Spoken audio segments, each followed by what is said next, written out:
దూడలకు అన్నిటికీ. తర్వాత కడుపు ఉబ్బి ఉంటుంది, పొట్టలు ఉంటుంది, దానికి బలంగా మంచిగా పెరగదు.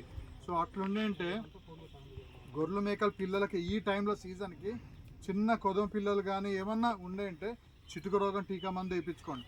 అదే కాకుండా దూడలు గిట్లా ఆవు దూడలు కానీ లేకపోతే బర్రె దూడలు కానీ ఏమైనా ఉన్నాయంటే అటువంటి నీళ్లు తాగే దగ్గర కొంత జాగ్రత్త తీసుకోండి. నత్తల గుల్లలు ఉన్నాయంటే కడుపులోకి నత్తలు పోయినాయి అనుకో, అది మనకు తిన్న తిండి కూడా బలమద్దం ఆదాయం రోజుకి అవి తాగుతుంటే బరువు పెరగలేకపోతాడు. సో అట్లున్నప్పుడు ఏంటంటే నట్టల నివారణ మందులు వేయించుకున్నా అంటే కొద్దిగా తగ్గించుకోవచ్చు. ఇంకోటి ఏంటంటే వర్షాలు మొదలైన తర్వాత బాగా ఉన్న తర్వాత అప్పుడు ఏంటంటే కోళ్ళలు కానీ బయట ఇవి ఉన్నప్పుడు దవడ బిల్లలు లాగొస్తాయి, అంటే ముఖం ఉబ్బిపోయి గుర్ర సౌండ్ వస్తూ ఉంటుంది అప్పుడప్పుడు ఉన్నప్పుడు. దానికి ఏమన్నా ఉండే అంటే పొడి మందు ఇప్పుడు మీ ఊర్లో గ్రూప్లా తయారు చేశారు. కొంతమంది దగ్గర నా ఫోన్ నెంబర్ ఉంది, ఏమన్నా ఉండే అంటే కూడా ఇప్పుడు మొన్న కూడా ఎవరైనా రైతులు కాల్ చేస్తూ అంటారు, అడపదడపు ఉన్నప్పుడు మేమైనా మీ అందుబాటులో ఉంటాం, సలహాగానే ఏమైనా సంప్రదింపులు చేస్తాం.